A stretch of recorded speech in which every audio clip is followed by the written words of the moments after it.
why aren't corporate people coming at 7 p.m.? If they came at 7 p.m. or 8 p.m., they would see what it takes to reset the store up for the next day.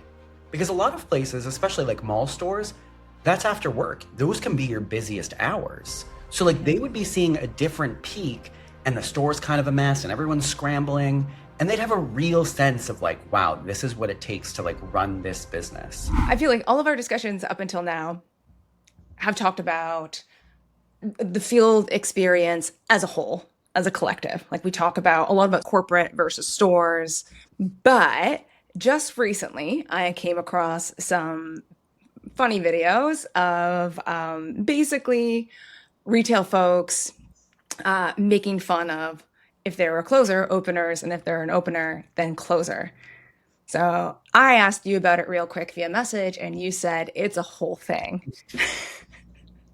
It is a whole thing. And now I want to learn more about it and what nuance we can get into that we haven't yet by double clicking on the store team. So I got to know, first things first, how do you identify as an opener or a closer? You know, it's really funny. I didn't think you were going to ask this question. I don't know why I didn't think it. I have a soft spot. I think as I've been a manager so long, I don't really view myself as one or the other. I kind of go where needed. I have a soft spot for closers. Like if I had to pick a team, it's team closer. And that, as a manager, is probably a really hot take. I think most managers would identify with openers. Interesting. All right, so how does this happen? You've got two groups of people working in the same building, doing what I assume are a lot of the same activities, the same job for the same company, but it sounds like they reliably end up resenting each other. What's going on? Such a loaded question. So I think there's a couple of layers here. One is, but I'm not going to let this derail the conversation, but I just want to mention it at the top, which is obviously these companies have pulled back payroll. It has made both teams run on less. But I want to say, as someone who's been in retail for the last 20 years, even when I was younger, and I would argue payroll was not as tight as it is now, it was still a thing. Even when we had ample people, it was still a thing. It was never not a thing. So, like, while I think payroll is a factor, it's not the thing. Like, you give stores all the payroll in the world, openers and closers, that dichotomy still exists. So there's that. And I think in retail, depending on what type of retail you work in, both teams are doing actually a very different job. So you made the comment like same team, same job, same, and true. But I'd say I don't want to say the only, but the biggest overlap is obviously customer service, right? Like we're all doing that. But in terms of actual like tasking, like operational tasking, it's quite different. And actually, I would argue that there are some people who are great openers, terrible closers, and vice versa. So in clothing, I'm going to use two examples because I think it's important to illustrate that even though they're different, they're the same. So in clothing, you're probably coming in, you're assessing what was or wasn't done the night before. So it starts right out the gate. Like 30 seconds into your day, you're already like, huh, all right, this is what they left us. Then you're maybe adjusting those things. So maybe there's like sweaters on a table that need to be folded. There's different things that are not hung right or sized, so you're fixing that. But then there's the other things to get the day ready, right? So you're probably doing any BOPUS orders that have come in. Obviously, that's a newer thing in the grand scheme of retail. Maybe there's a shipment team coming in. That's kind of a separate team. I wouldn't count them as openers. They're kind of like in their own world. That's a whole other conversation. Like backroom versus front of house. We could do that episode too. Um, Okay. so there's that. And they're really the setter. They're setting up the day, right? Like they set the tone. And some people, I would actually argue, are better at setting the tone than closing out the day. Because closing out the day is kind of like cleaning up, you know, a lot of the folding that needs to happen, and resetting the store for the next day. So it's a reset. You've got like sort of the setup and the reset. And in food service, very similar, right? Like Starbucks, you're prepping all of that iced coffee that you're going to go through. The store that I worked at, I can't remember off the top of my head, but I believe we went through somewhere like 25 gallons of iced coffee a day. So it's like you're making all of that iced coffee. It's not leftover from the day before. You don't carry over iced coffee. So you're making that iced coffee. You're making all those iced teas. You're making all the bases for all the things. But the closers, who do you think has to clean all those containers? So there is this sort of, it's why I have a soft spot for closers, because there's this duality where I feel like openers kind of like set the tone, but where everything gets lost, in my opinion, this is the topic that we don't really dig into enough, is the middle of the day. So I feel personally like a lot of openers in general, the first 3 hours of the day, super productive. They're setting up the day, they're doing the thing, they're getting ready. And then the last 3 hours a day, the closers are like hustling, they're like folding the tables, they're trying to, take out the trash, they're trying to do all the things to reset. The middle of the day, when both teams are still there, is where the openers and closers really, the battle is really happening. What's happening? Yeah, Well, go ahead. so from my perspective, like, because I've had this battle as a manager, how many times do you think people have come to me and been like, and I could tell that so and so closed last night because the thing, this wasn't done and this wasn't done. And in my head, I'm like, you worked with that person for 4 hours yesterday Right. because you left at 3 and they came in at 12. Well, okay, that's 3 hours. So, but like you worked with them for 3 hours. You couldn't tell them in that 3 hours, hey, so I notice you sometimes when you close, you forget this thing. So that's where the openers and closers things gets lost on me a little bit as a manager, because I think there's opportunity in the middle of the day to not only address these things, but come to an agreement. Like at Starbucks, actually, for example, I made all my shift managers sign a document, low key insane of me, but sign a document, like literally John Hancock with the date. And it was agreement. What was the minimum that we would expect from the openers before they left for the day? Like, what Right. would they do versus what was the minimum that the closers had to do? What were the absolute non negotiables? And I basically said to them, once you sign this document, if you come into your shift and the minimum standards are met, you are not allowed to complain anymore because we collectively agreed on this and we negotiated that document a lot. And so, because the issue becomes, and again, why I have a soft spot for closers is openers set up the day, but sometimes can leave the day and leave the store not in good place, right? Like, and they can get away with it because let's say you're in a clothing store. I won't even use food service. Let's say you're at American Eagle and it's super busy in the middle of the day. Customers are trashing tables. Well, if the opener is leaving at 3, they're leaving at 3 or 2 or whatever they're leaving at.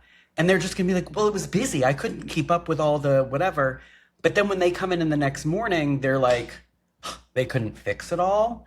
And it's like, as it is in a lot of retailers, the aforementioned one included, you don't leave until it's clean. So like you want people to stay till midnight, but you got to leave at 3. Like we don't force openers to stay if they haven't met some sort of like minimum thing. And we would never. That's kind of crazy, which is also why it's crazy that we make closers do it.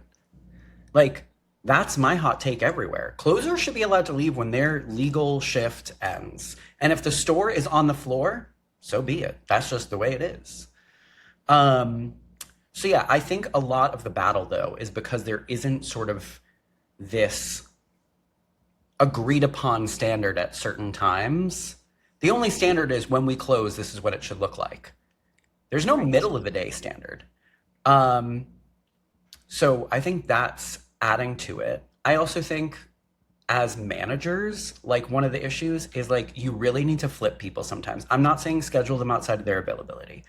I'm saying offer your team the opportunity to work the opposite shift, to learn what that is like, Right. because that will go a long way. Yeah. Yeah, that makes total sense. So clarity. It sounded like clarity of expectations wasn't completely there, and you made it very explicit. Hmm. Tell me about the negotiations. What was the most surprising or contentious point, and what should be an openers versus closer responsibility?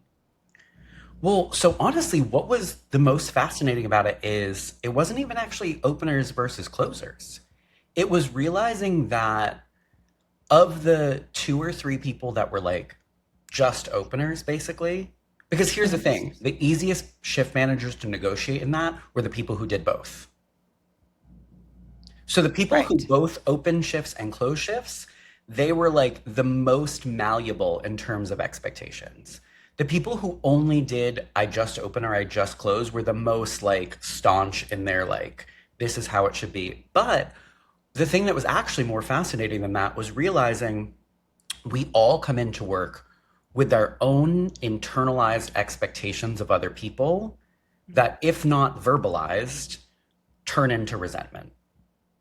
Because some of the things, for example, that openers wanted were tiny things. And I mean really tiny. And you're like, wow, this is like really like getting to you that this thing isn't done. It takes 10 seconds, which is also why closers probably sometimes are like, okay, if I'm going to skip anything, that's what I'll skip because it's 10 seconds. Right. But realizing that at 4:45 a.m., when someone comes in, that one thing could be the thing they see and they're like, oh, another thing I have to do. So it was really interesting because some of them were like easy gets. Like it was like, okay, closers, like we just have to do these little tweaks. And that was more the fascinating thing. Same thing with the closers. Like it was like, and if openers before they leave, like if they could just like do this, and you're like, that takes 2 seconds. Okay, like no worry. Like that's the thing that this is why we're doing this. It's not even like a lot of the bigger things. It is the little things because the little things like sort of add up over time. If every day, um, if every day someone's doing the same, so for example, at Starbucks, I need to be more explicit. So at Starbucks at night, you leave, the tea pitchers to brew tea the next day, like clean, obviously, out on the counter.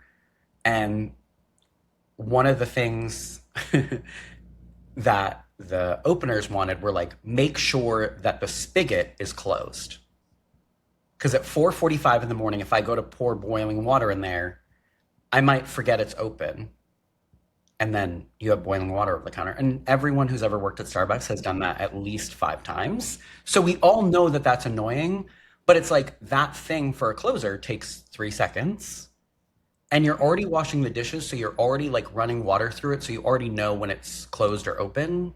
So for you, it's not even like a big thing. So it wasn't even like people were like, oh my God, there wasn't enough this or that. The other thing that we landed on was actually not even just about doing things, it was just about better communication. So if you can't make, say, whipped cream, putting on the counter all the whipped cream canisters empty, sort of as a signal, you got to make whipped cream and you got to make it right now.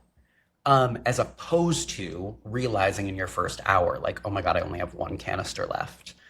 So some of it wasn't even like you can't leave until you do the thing. It was also we need a signal that priorities are different on this morning. Um, and then for openers into closers, it was a lot of like making sure, because obviously closers aren't going to call the openers and be like, I'm about to leave. What do you want done? But the closers do have the opportunity with openers to say, hey, before you leave, can you take out the trash? Like, can you whatever?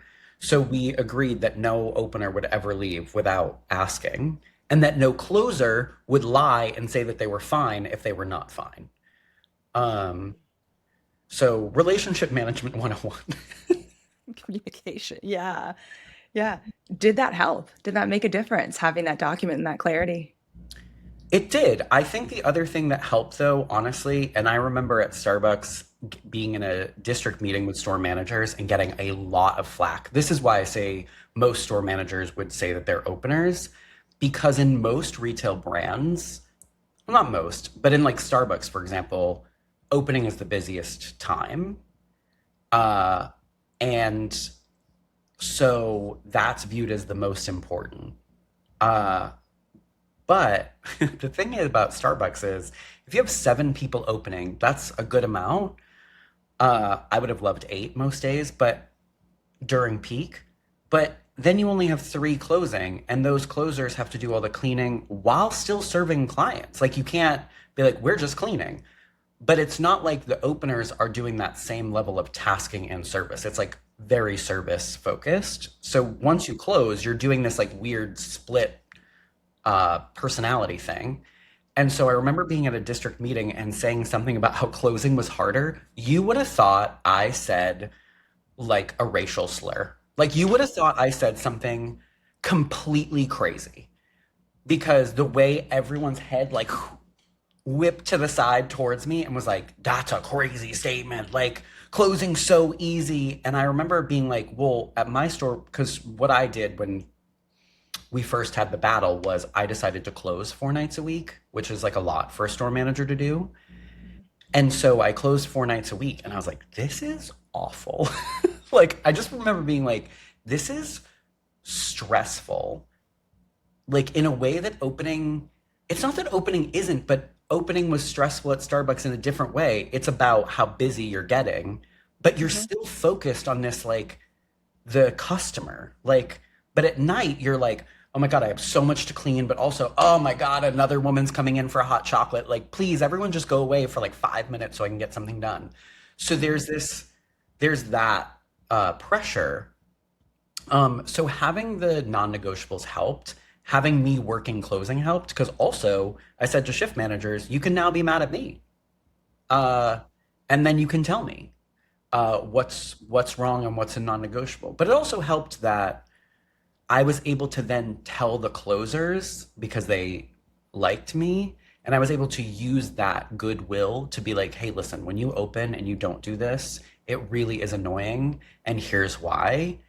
And I, like most things in management, I do a lot of storytelling and a lot of like joking and like I would literally role play for them what it was like coming in at 4:45. Like I would literally walk behind the counter like haphazardly like I was tired and then you come over here and then the spoon isn't in the thing and then you're like, "Oh, this day is going to be terrible." Like I would just be so dramatic and I would make them laugh, but that would help them be like, "Okay, like we get it." Like I also at cuz also most closers, they're not waking up at 4:45 a.m. They're night people.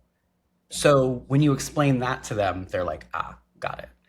Um but yeah, it didn't like cure everything, but at least helped us be a little bit more consistent with each other. It's so common, I think, when there's any kind of uncertainty, to make up stories about why something is or isn't happening. And it Mhm. sounds like they would always just make up they're lazy, they don't care, they don't get it, that, as opposed to it's actually just really different and there's a ton of stuff to do. And I don't know. But yeah, that's like the stories we tell ourselves about other people that we work with when they do something that's annoying. Mhm. And then those things become like triggers, right? For like symbolic of how inept this other group is. Inept, or sometimes like people just actually read like maliciousness into things that aren't that way. Yeah. Um, and because, there were certain things the closing team was forgetting like almost every night. And they were like, oh, it's because blah, blah, blah. Sometimes it is malicious, though. I did find out at some point that some of the closers weren't doing certain things because the openers weren't doing certain things. So they were like, well, this is my like retribution. And the thing Right. that we haven't mentioned yet in this episode is that one of the things that makes retail and food service really interesting is for the most part, they're open most days of the year. And why that's important to mention in openers versus closers is this is like a never ending loop. There's no like pause. The only Mhm. time you have a pause, and this is what can get interesting, is if you have, like in Massachusetts, a lot of stores are open shorter hours on Sundays. Or if you have holiday hours on a certain time, where there's certain times where openers and closers become each other, like become like all the openers and all the closers are the whole shift. Those are Mhm. your only opportunities really to like have everyone see everything all together at once. But otherwise, retail is running, say 363 or 4 days a year. And so if you come into a store and you have a hardcore openers versus closers, it's not like you can time out. We're going to pause everything. No, no, the business is still going. We're opening and then we're closing. We're opening and then we're closing. And so stopping this in its tracks is not quite, you don't get that opportunity. It's like you got to fix the engine of the train while the train's still going. You don't get to stop it. It's not stopping. And so I think that's what makes this battle so hard to fix and makes it just continuous because it's going to keep going unless someone is like, okay, I've figured out how to be the engineer and like fix the engine while we're moving. Yeah. Huh. Does the shift assignment signal anything? Is it just by preference? Or is it just hired by someone who's like, I don't like to get up early, so I'm a closer, or I'm someone who likes to have my evenings free, or blah blah blah, so I'm an opener, or is there something else? So it's interesting that you asked that because I think retail is in this like really interesting moment where it's like having a battle with itself. Because old school retail says, so I can't even believe this ever existed. But old school retail is like you have to have open availability, or like we want the most open availability that you can possibly have. It's basically like we would like it if your whole life is devoted to this minimum wage job. Crazy. Crazy. And so that when in those days it really was maybe preference but also maybe skill level, right? Like and different skills. So like let's say someone's good at opening credit cards. Maybe they're a closer because that's when your store is the busiest and you want them to get the most credit cards. Maybe someone's an insane like denim wall folder, which is like a skill that should be more paid, personally, because I can't do it. My denim walls, they're looking fine. But they're not like those like picture where everything's like, it's not that. And so like those people, maybe they're openers actually, not closers, because I mean, they could be closers, but maybe they're openers so that they can like reset when you're doing floor sets and like changing over a whole floor. At Starbucks, obviously, maybe you're like more meticulous cleaner, and so you're a closer. Maybe you're the best, fastest barista, so you're an opener, so you can be. So it is like a mix of like preference, skill. Those things are all kind of intertwined. But now, as we shift and retailers are realizing, wait, work life balance actually kind of matters. This is something we should take into account. A lot of retailers are getting into this place where they're trying to give people set schedules or very close to a set schedule, a predictable schedule, I think they're calling it. Which us managers, shout out us, because there's a lot of us. I'm not saying it's just me. We've been doing this for like over a decade. Like we recognize that like this is how you retain people. Like this is not rocket science. This is not hard things to figure out. But retail is a slow moving beast and they realize things and they're like, oh my God, we're so smart.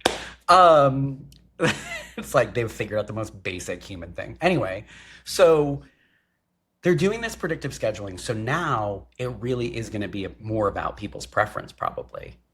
And I think the only time that that will probably change is if, like at Starbucks, if you had someone who was a really slow barista, but they wanted to be an opener, you kind of had to have a hard conversation of like, listen, you need to step it in high gear, have another shot of espresso if you want to be here at 7 a.m. when we're getting, 70 orders every half hour. Um, think about that the next time you're at Starbucks and you're complaining about wait times, people. 70 orders. That's not 70 drinks, that's 70 orders. I just want to, you write that down.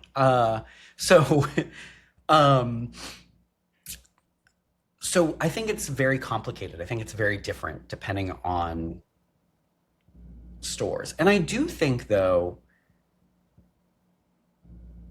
that some of it is like a little bit inevitable, the openers versus closers. And I Mhm. think, and I'm kind of probably jumping to the conclusion here, but I do think that as managers, one of the goals is like, how do we have some healthy competition? I think healthy competition is great. Like, Right. how do we create openers and closers and like who can be the most proud of what they're doing on their shift and be a little competitive versus like that us versus them. Like I think there's a way to make that happen in a healthy way where people still get to be like, do you see that? Because I've had this happen and I had it happen at Starbucks where people would come in to close and they'd be like, did you see the clothes we left you last night? Yeah. You didn't have to do anything this morning. We did it all. Like, and it becomes like a point of pride of like, Mm. look how good we are. Like, I bet you can't set us up as good as we set you up.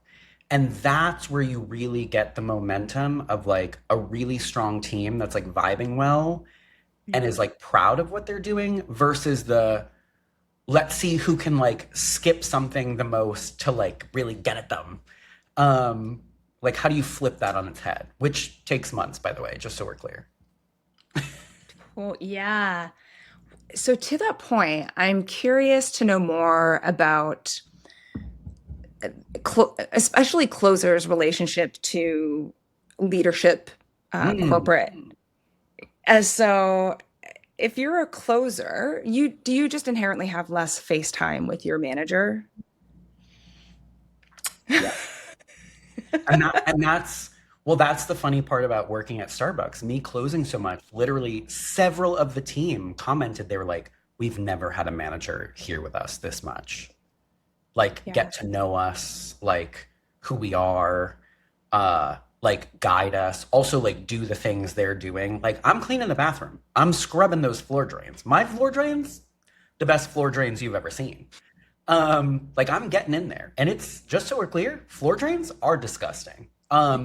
Like we're talking milk scum, syrup, the rehydrated, dehydrated strawberries from those shaken things that Starbucks has. Like, it's gross. It's disgusting. And I'm getting in there without gloves just to prove a point. Like, I'm just going in. But anyway, it's like they never had that, and Right. you didn't ask directly, but you threw like the corporate thing in there, and I think this is Yeah. important. They're also the ones in every company, whether it's clothing, food service, doesn't matter, who are missing a lot of the communication. Yes. So if you're an opener, right, your manager's coming in, maybe your manager's already there because they're like doing their office stuff. They get an email that's like, communicate to your team XYZ. They're immediately going to the floor or some point in their day and they're like, hey, everybody, just so you know, we're starting this new initiative or we're doing this new thing. This is happening. And here's the thing, and I've done this, so like I'm not calling out anyone. If anything, like put the mirror in front of my face. I've done the thing where I'm like, well, I told so many people, everyone must know. Yeah. But what about the person who works 5 to 9:30 4 nights a week? Did that person find out the new thing? Or are they going to find out 2 weeks after everybody else and then be like, wait, everybody already knew?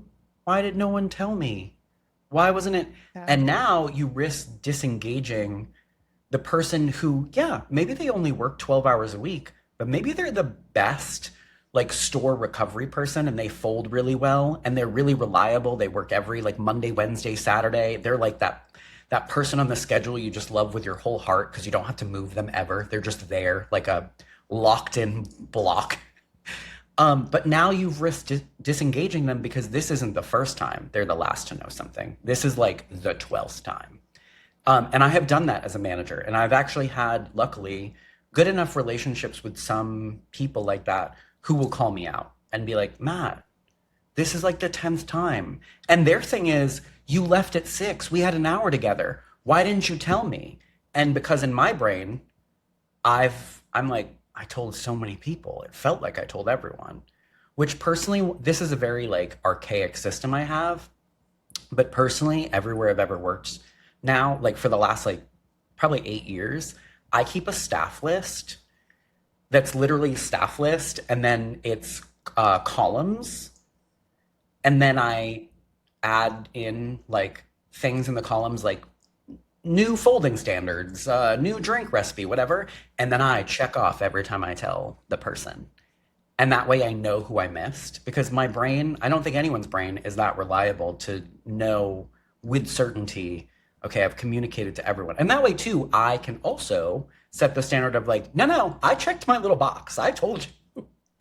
Um, Yeah. but anyway, I think you make a really good point. I think closers are often like these people, especially the late closers. So not like a full-time closer, because a full-time closer is going to come in midday. But a part-time closer, they're going to come in probably after most leadership has left. Not just the store manager, but maybe the shipment manager, the visual manager, like all those people are long gone. Right. Which is another problem I have with retail, actually. Like I really think, and it's not that I don't think managers deserve work-life balance or like a steady schedule, but I do think that some people have it overly cushy. I'm looking at you, visual managers. I don't think you should be able to work Monday through Friday, 6 to 2, and just like get out of the busiest parts of the business. It's not fair. Yes, we didn't redress that mannequin at Saturday on noon because we didn't have time. If you'd like to come in on Saturday and redress your own damn mannequin, feel free. That's my plug for that. So it's like I do think that store managers, for example, you don't have to close all the time, but you should sometimes see not just to see those people, but to see what the business look like. And don't be doing that thing that happened so many times to me at American Eagle. And I'm calling you out here on the podcast. We're friends, but I'm calling you out, Emily. She listens to this, so she's gonna hear her name.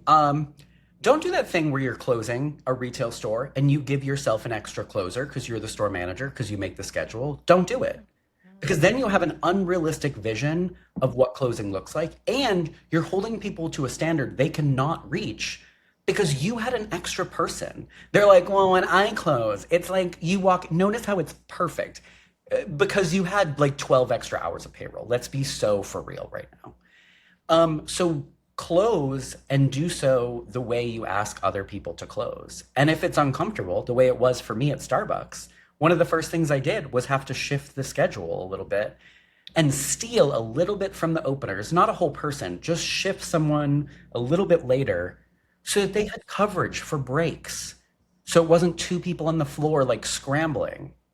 And it was a micro adjustment that openers barely noticed, minus one person. One person, he was very like, we need that person. And I'm like, you're fine. Um, and so that's something to also pay attention to. Yeah. Well, because when you were talking about, a healthy rivalry, uh, and the closer thinking like, look how great I left this place for you. I was wondering what the incentive is. If they don't have a leader necessarily, or they don't interact with a leader to say, hey, great job, or they don't get to see the impact of their work necessarily the next day, they just come back to a mess the next day. um, what is like, how can corporate or managers incentivize that person? And I think you made a part of the way not to do it is leaving them out of communications, making them already feel like they're not part of this thing. Mhm. Is a huge one. And I mean, side note, it's wild that it is up to you to verbally tell everything to your entire teams. Well, so I think, and I mean, that's like we've talked about this on other episodes, and I Hmm. don't think there's an easy answer. Like, I think this is Yep. one of those things that, like, no one has figured out because there isn't an easy answer. Yep. Technology could be part of the answer. The problem is, no one has figured out how to make technology part of the solution without requiring people to have the technology on their own devices. Right. And that is a problem. One, because a lot of states have rules against it. And two, your part timer is not downloading an app for work. Yeah. Like, please, like, again, be so for real. Hmm. Um, so it's like, again, and I've said it 1,000 times, and I'm going to say it again. Here's my pitch. Maybe to even Zipline, who, again, I've mentioned before and I love. Hmm. Hmm. It's like, why isn't there a system where people punch in and then automatically it's like, you can't go to the floor? Like, it's not going to let you fully get out of the screen until you Yeah. read the communication. Like, Yeah. why isn't that already a thing? I'm just making that up right now on the fly. People sit in offices for hours trying to come up with how we communicate. There it is. You can take it for free. I don't even want the money. I just want my job to be easier. Like, just take it. Right. Um, but yeah, one of the ways is obviously not, to give people the communication they need. But I think also you have to incentivize your whole team to reinforce each other's positive behavior. Yeah. It cannot just be from managers. And I've actually said this to employees directly. Listen, I can tell people till I'm blue in the face that they're doing a great job. Actually, a lot of times people want to hear it from their peer. Like, they Yeah. really want to hear from a peer, like, wow, that was great. Thank you. You killed it. That goes a long way. And I also think you need to beat out of your team with whatever means necessary. Um, and I've had to do this everywhere I've ever worked. All the people who work for you that are like, well, I'm not saying that because like they should just do their job. Mhm. Yeah, that's not how most people work. So, Margaret, you need to like open your mouth and say thank you. And if you can't say thank you, you don't belong on this team because that is not the culture that we're trying to have here.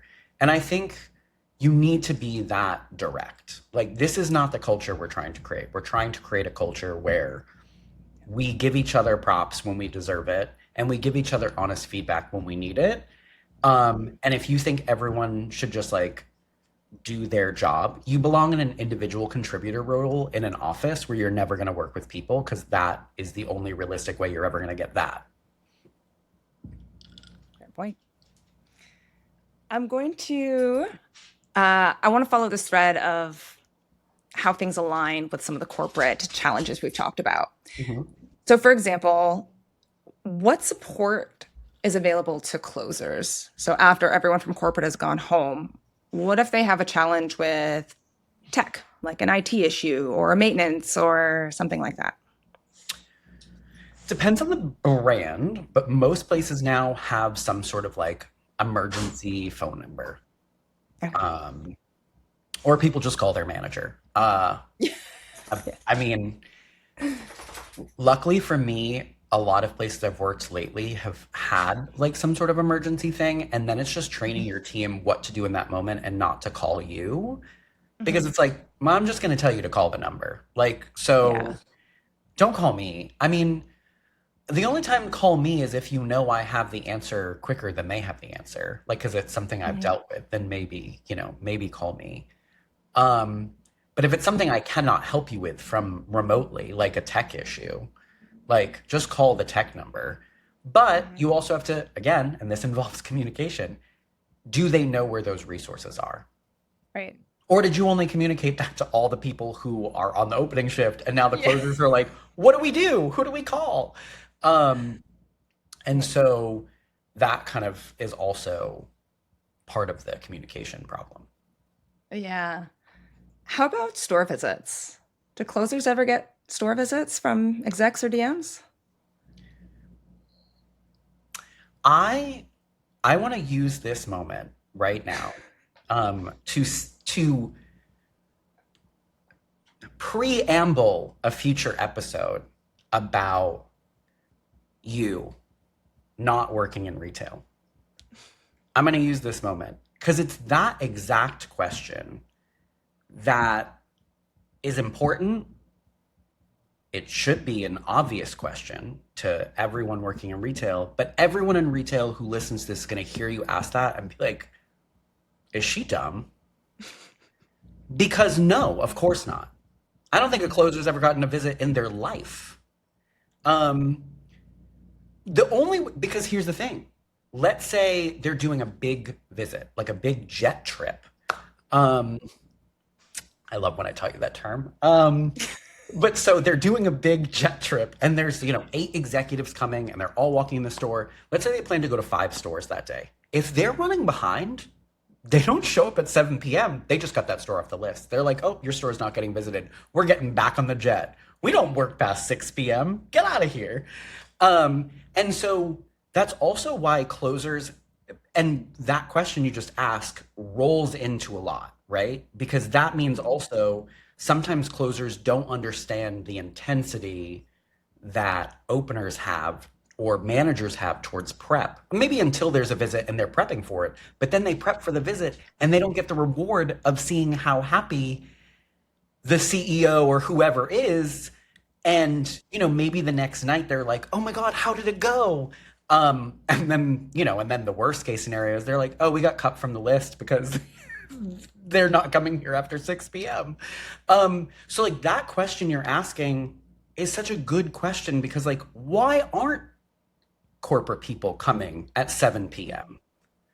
to see? Because also, if they came at 7 p.m. or 8 p.m., they would see what it takes to reset the store up for the next day.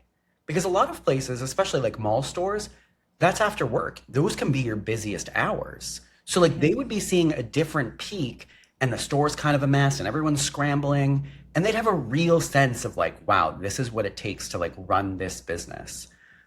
So I just want to reiterate again for me, you, and everyone, this is why we actually need people who don't work in retail to ask questions because all the people in retail, apparently all the way going decades back, aren't asking these questions because we assume they're not worth asking or because we've already decided it's just never going to happen. So why say the thing out loud?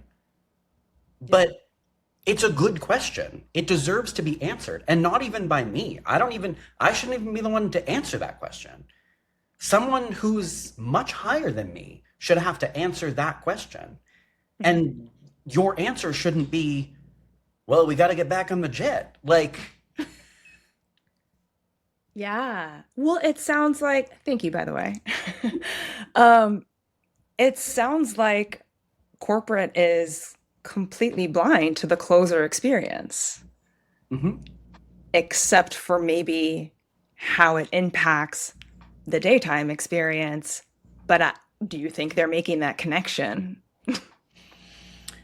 I mean, I don't know. I mean, I know that certain like regional, maybe VP people have gone into stores at closing time to shop. So they've seen Mhm. stores, you know, on their off day or like whatever.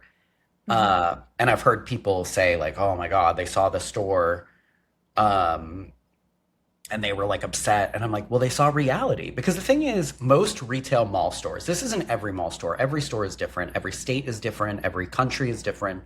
But on average, when they come at noon, that is not the peak time to be buying denim. Yeah. Like, they're seeing some stay-at-home moms returning things they bought online.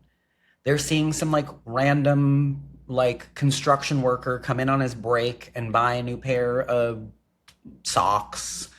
Like, Mhm. and then they're like, wow, the store is so clean, everyone's so friendly, everything's fine. I'm like, this isn't peak though. And Starbucks, to their credit, because the peak is in the morning, they do see some of the peak business, but then they don't see how you recover from it. So it's like the opposite problem, but still a problem because you're not Mhm. seeing, because that also means though that scheduling wise, we're not looking at payroll models to plan for closers appropriately.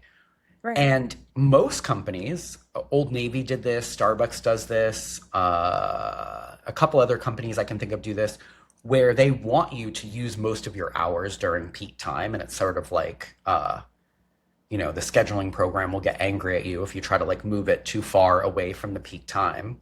But the Mhm. problem is like we've almost because that will maximize dollars, which is true, it will. More people when there's more customers will help you. But it's almost like we just pretend that all the other operational labor doesn't exist. Mhm. We're like, well, we don't need 4 people then because we only see 5 people per hour. Okay, sure. But when we were seeing 100 people per hour and everyone was customer servicing and helping them, the store's now falling apart. So, like, what about the recovery? Yeah, so it is like it's a big important part of the story that it seems like is missing from the narrative in a lot of corporate leaders' minds. It sounds like. Mhm. That's why I'm team closer. Because I think because I think it's Yeah. vastly under-resourced in most companies and Right. underappreciated by not only openers, by management in general, because also managers aren't even there most of the time. Mhm. Like they have some, and it's not even an assistant manager who's there half the time. It's like a key holder who just got promoted, who we saw promise in, who's like bearing the burden of a lot. And then Mhm. we wonder why that level of leadership burns out the fastest. Almost everywhere I've worked, that layer of leadership, much harder to retain than an ASM or a store manager. Much harder. Do you think it's because, and I guess it varies by brand. I guess are some brands, do they have their busiest hours during closer shifts? So when I was at Old Navy, my store like specifically, our Mhm. last 2 hours could be our busiest. Could be. Yeah. Yeah. But at the same time, a lot of the tasks were in the morning. Shipment was in the morning, price change Right. was in the morning to change signs. Visual adjustments had to be done before you're open. So the payroll you had was still being like allocated more towards the morning Mhm. because they looked at that like 2 hour bump and they were like, well, those like people can handle it. Like there's no reason to put a whole other person just for that like 1 or 2 hours. So for that 1 or 2 hours, you just have to like deal. Interesting. As we wrap up, if I could ask one final question. You said early at the start of this episode, you said there are closing standards for sure, but there's no middle of the day standard. If there was, because it sounds like that could be pretty clutch in relieving the tension to at least make it a healthy camaraderie type of rivalry, what might that look like? I think every company, honestly, is different. And Mhm. I think it would have to be negotiated between Mhm. openers and closers. What is it that we need middle of the day to look like? And you could make it fun. It doesn't have to be, some uh arduous list of things to do that you aren't looking forward to. It could be even a team effort. Okay, from 1 to 2 every day, we all go around and make sure these 10 things are done, maybe together even. Yeah. It doesn't matter how it gets done, but I do think every store is going to be different. And because I think even within the same company, every store is going to be different, right? Because if your busiest times are in the afternoon, maybe then some of that negotiating is like you have to replen the floor early in the day. Can't happen at night. Mhm. Maybe you have to make sure there's no go backs in the fitting room before anyone leaves because the fitting room is going to get trashed later in the day. So if you even start with 10 items before the openers leave, you're going to have 100 by the time you close. So like, let's get on top of that now. So I think every company and every store would be different depending on the business. But I think what's important is that it's agreed upon by that team. So I don't think it's something corporate could come up with.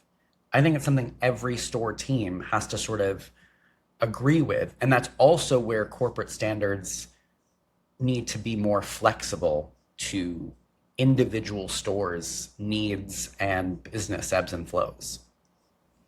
Yeah. All right. Final thought for me, and then follow up question for you. I've seen a lot of employee engagement survey data, and I've seen it spliced in many different ways to try and give corporate a clearer idea of who maybe they're underserving, et cetera. I've never seen that data spliced by opener and closer. Have you? No. Seems like it could be really, really interesting. I think it would be interesting for opener, closer, or stock, like maybe even three ways, Mhm. so that you could see if there's a pattern in one category. Like, are all the Yeah. openers saying, I feel communication in my store is great? Like, are all of them saying that? And all the closers are saying it's bad? Yeah. Because then the solutions look different, right? Then you're not doing that thing where you're like, we need another poster. Because the answer isn't Exactly. another poster. The answer is, how do we communicate this to these five closers? or the backroom team or whatever the case may be. So I think you're onto something with splitting the data. Interesting. I learned so much. Any final thoughts, Matt? No, but I do think that well, I'm saying no and then I'm saying something. So yes, which is just, I think a lot of our themes lately, regardless of what we're talking about, whether it be store teams or corporate or things, all come down to like, how is communication in your company, in your store, in your business, throughout your shifts? Like it all seemingly feels like it's being funneled into that. And again, the answer is not another poster. Amen. All right. Thanks as always, Matt. Thank you. You're listening to Dear Corporate, Love Stores.